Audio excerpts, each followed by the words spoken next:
ठाणे महानगरपालिकेतील स्वीकृत सदस्य, स्थायी समिती, परिवहन समिती, शिक्षण समिती निवडीबाबत राज्य शासनानं दिशानिर्देश दिले आहेत.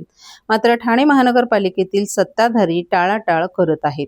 आगामी महासभेत याबाबत निर्णय न घेतल्यास सर्वसाधारण सभेवर राष्ट्रवादी काँग्रेस शरद पवार पक्षाचे नगरसेवक बहिष्कार घालतील, असा इशारा राष्ट्रवादी काँग्रेस शरद पवार पक्षाचे जिल्हा अध्यक्ष मनोज प्रधान यांनी दिलाय. 15 जानेवारी रोजी ठाणे महानगरपालिकेची सार्वत्रिक निवडणूक पार पडली. 16 जानेवारी रोजी निकाल जाहीर करण्यात आला होता. त्यानंतर फेब्रुवारी किंवा मार्चमधील सर्वसाधारण सभेत स्वीकृत सदस्यांची निवड करण्यात येणार होती. मात्र या निवडीस स्थगिती देण्यात आली आहे. ठाणे महानगरपालिकेच्या सोबतच ज्या महानगरपालिकांच्या निवडणुका झाल्यात त्या महानगरपालिकांमध्ये विशेष समित्या निवडण्यात आल्या आहेत. मात्र फेब्रुवारीमध्ये होणारी स्वीकृत तथा स्थायी समितीची निवड जवळपास 3 महिने उलटून गेल्यानंतरही झाली नाही. त्यामुळे स्थायी समितीचे विशेष सर्वसाधारण सभेत येत असल्यानं वेळ वाया जाऊन आर्थिक नुकसानच होत आहे. शिवाय स्वीकृत सदस्य निवडले जात नसल्याने अभ्यासू आणि तज्ज्ञ लोक सभागृहात स्थानापन्न होऊ शकत नाहीत. हा प्रकार असाच सुरू राहिला तर आमचे नगरसेवक सर्वसाधारण सभेवर बहिष्कार घालतील, असं मनोज प्रधान यांनी सांगितलं. सर्वसाधारण सभेत भाजप सेनेतील वादाबाबत मनोज प्रधान यांनी भाजपच्या दुटप्पी भूमिकेवर आगपाकाड केली आहे. सेना भाजपनं निवडणूक एकत्र लढवली, आता ते सत्तेत एकत्र आहेत, तरीही ज्या पद्धतीनं सेनेला विरोध करण्याची भूमिका ते घेत आहेत ते पाहता भाजपकडून सर्कस सुरू करण्यात आलेली असल्याचं त्यांनी सांगितलं. सत्तेत सहभाग घेऊन सत्तेलाच आव्हान देण्याची भाजपची कृती कशासाठी आहे न समजायला जनता दूधखुळी नाही. विरोधक म्हणून आम्ही विषयपत्रिकेवर अभ्यास करून सभागृहात बसत असतो, मात्र भाजपचे नगरसेवक वाद निर्माण करून सभागृहाचं कामकाज उधळवून लावत आहेत. जर त्यांना विरोध करायचाच असेल तर सत्तेबाहेर येऊन आमच्या नेतृत्वाखाली विरोध करावा, असंही त्यांनी सांगितलं.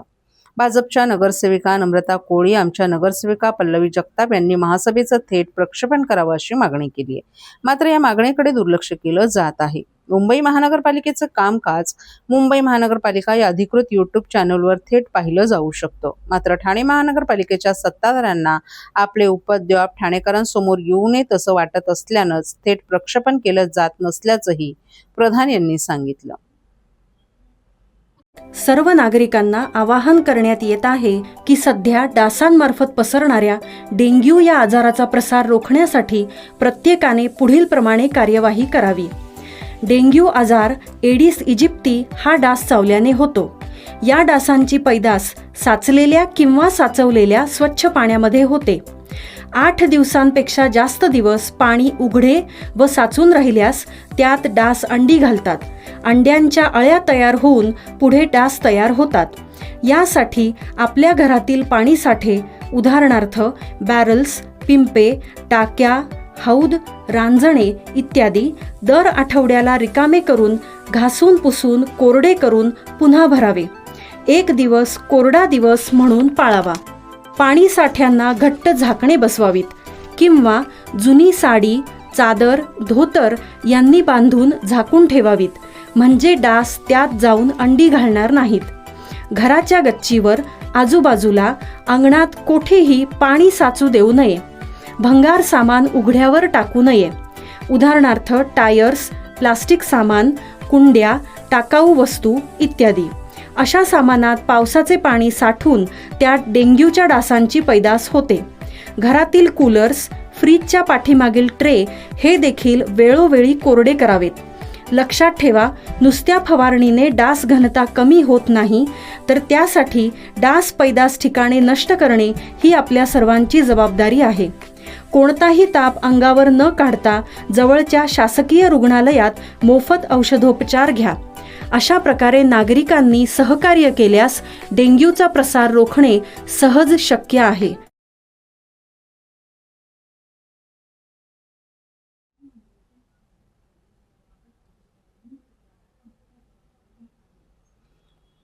कोलशेत भागातील गोदामाला भीषण आग लागल्यानं परिसरात घबराटीचं वातावरण. कोलशेत येथील तरीचापाडा परिसरात पुठ्ठ्याच्या गोदाम आणि एका वाहन दुरुस्ती दुकानाला भीषण आग लागल्याचा प्रकार उघडकीस आलाय. या आगीनंतर कोलशेत भागात धुराचे आणि आगीचे लोट निर्माण झाले होते. अद्याप तरी या घटनेत कोणीही जखमी नसल्याची माहिती ठाणे महानगरपालिका आपत्ती व्यवस्थापन विभागाकडून देण्यात आली आहे. आगीवर नियंत्रण मिळवण्याचे प्रयत्न अग्निशमन दलाच्या जवानांकडून सुरू आहेत. कोळशे भागात मोठ्या प्रमाणात गृहसंकुलं उभारली जात आहेत. त्याचप्रमाणे या भागातील काही ठिकाणी अनधिकृत गोदामांची संख्या देखील वाढत आहे. मंगळवारी सकाळी 7:45 वाजण्याच्या सुमारास कोळशे येथील तरीचा पाडा परिसरात पुठ्ठ्याचे गोदाम आणि वाहन दुरुस्तीच्या दुकानाला भीषण आग लागली. या गोदामामध्ये पुठ्ठे असल्यानं अवघ्या काही क्षणात आगीनं रौद्र रूप धारण केलं. धुराचे लोट हवेत पसरल्यानं प्रदूषण देखील वाढलं होतं. या घटनेची माहिती ठाणे महापालिकेच्या अग्निशमन दलाला येथील नागरिकांनी दिल्यानंतर अग्निशमन दलाचे जवान आणि अग्निरोधक वाहनं घटनास्थळी दाखल झाली.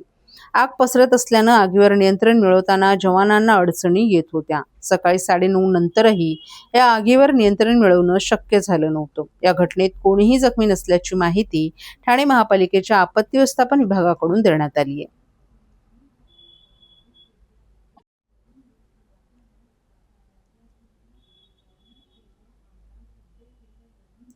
ठाणे महापालिकेत सत्तेत असणाऱ्या महायुतीतील भाजप विरुद्ध शिंदेची शिवसेना असा वादंग पेटलेला पाहायला मिळत आहे. ठाणे महापालिकेच्या महासभेत विकास कामांपेक्षा घोषणाबाजी, ठिय्या आंदोलन आणि आता तर एकमेकांच्या निलंबनाच्या मागण्यांनीच अधिक रंग भरल्याचंही दिसून आलं.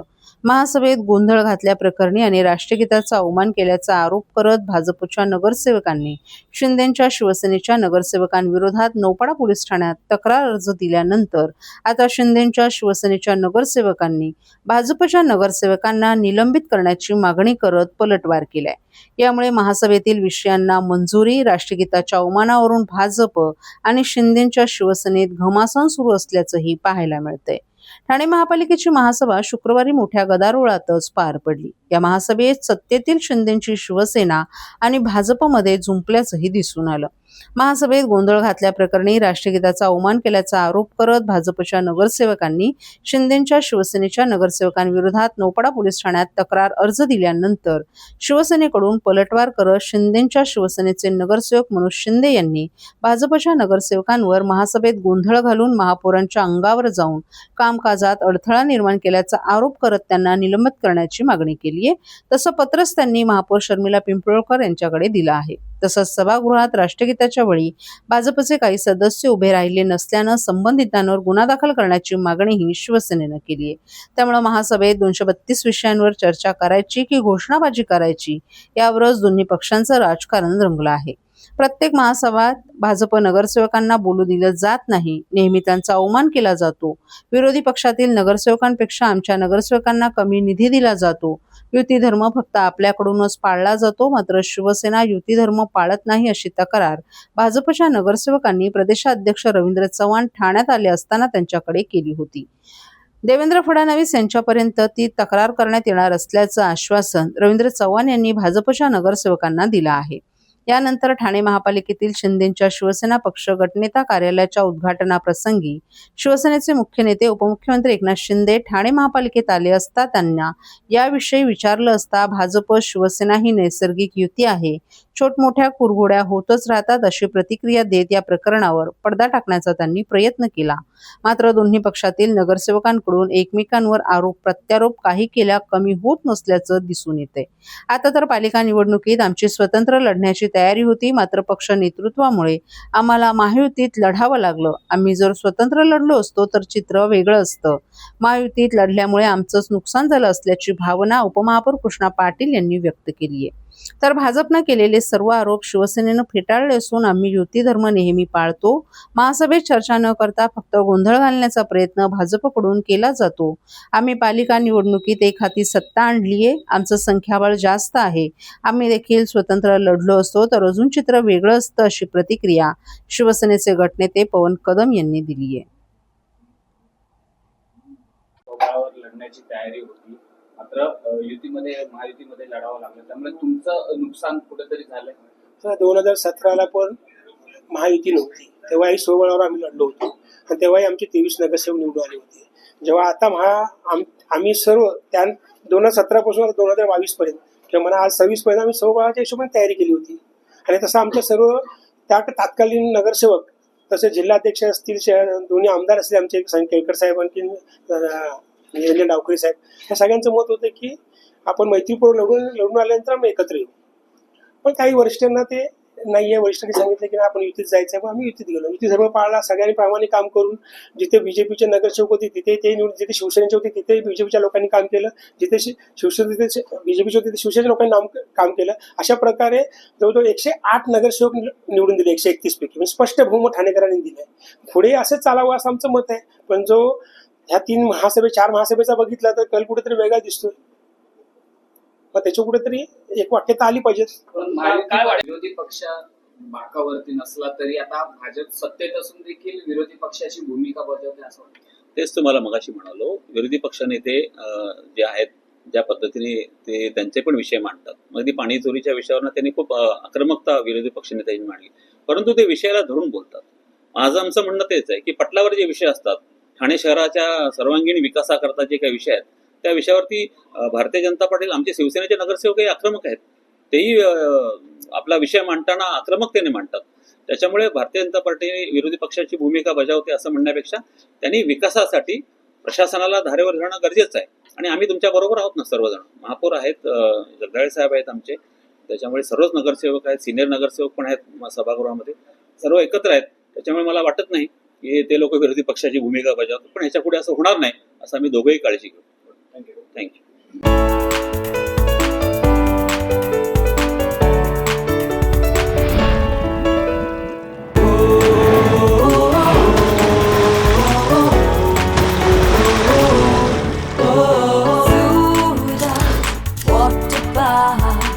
मस्ती करेंगे सारे मिलके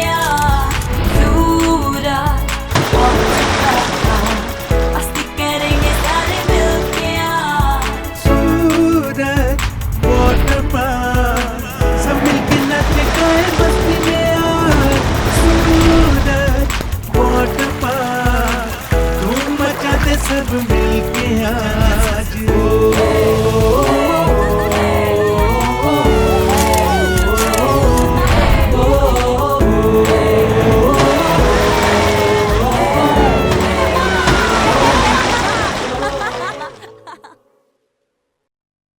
आयोजित अंतर्गत वर्तुळकार मेट्रो प्रकल्पास घोडबंदर उपवन भागात विरोध होत असतानाच नुकत्याच झालेल्या पाहणीमध्ये डॉक्टर काशीनाथ घाणेकर नाट्यगृहालगतचे नियोजित मेट्रो स्थानक इतरत्र हलवण्याबाबत अधिकाऱ्यांनी सकारात्मकता दर्शवली आहे. स्थानक झाल्यास या भागात मोठ्या प्रमाणात वाहतूक कोंडी होऊ शकते अशी तक्रार येथील नागरिकांची होती. नियोजित स्थानकाची जागा बदलल्यास डॉक्टर काशीनाथ घाणेकर नाट्यगृह चौक परिसरात संभाव्य वाहतूक कोंडीचं चिन्ह टळण्याची शक्यता आहे. ठाणे शहरातील अंतर्गत वाहतुकीवरील ताण दूर करण्यासाठी अंतर्गत वर्तुळाकार मेट्रो प्रकल्पाचं काम सुरू करण्यात आले. केंद्र आणि राज्य शासनाच्या मदतीने होणाऱ्या या प्रकल्पासाठी 12,000 कोटी रुपयांच्या खर्चाला मान्यता देण्यात आली आहे. या प्रकल्पासाठी निविदा प्रक्रिया पूर्ण झाली असून काही भागात खोदकामं सुरू झाली आहेत. या प्रकल्पाचा मार्ग 29 किलोमीटर असून काही मार्ग जमिनीखालून तर काही जमिनीवरून असणार आहे. हा मार्ग ज्या ठिकाणाहून जाणार आहे त्या परिसरातील नागरिकांनी अनेक तक्रारी भाजपचे आमदार संजय केळकर यांच्याकडे केल्या होत्या. त्या अनुषंगाने केळकर यांनी शासकीय विश्रामगृहात आतापर्यंत 2 संयुक्त बैठकांचं आयोजनही केलं आहे. या बैठकीत हिरानंदानी मेडोज, रोडाज, ऋतू इस्टेट, हिरानंदानी इस्टेट आदी भागातील रहिवाशांचे प्रतिनिधी, मेट्रोचे व्यवस्थापकीय संचालक आणि ठाणे शहरातील प्रकल्पाचे मुख्य अधिकारीही उपस्थित होते. ज्या ठिकाणी हजारो नागरिक वास्तव्य करतात, शाळा, दवाखाने यामुळे नेहमीच वर्दळ असते, अशा ठिकाणी स्थानक उभारल्यास या परिसराची वाहतूक कोंडी होणार असल्याच्या तक्रारी रहिवाशांच्या प्रतिनिधींनी या बैठकांमध्ये केल्या आहेत. यावेळी केळकर यांनी या परिसराची प्रत्यक्ष पाहणी करून लोकहिताचा मार्ग काढण्याच्या सूचना अधिकाऱ्यांना केल्यात. आमदार संजय केळकर यांनी संबंधित अधिकारी आणि रहिवाशांसमवेत नुकतीच संयुक्त पाहणी केली आहे.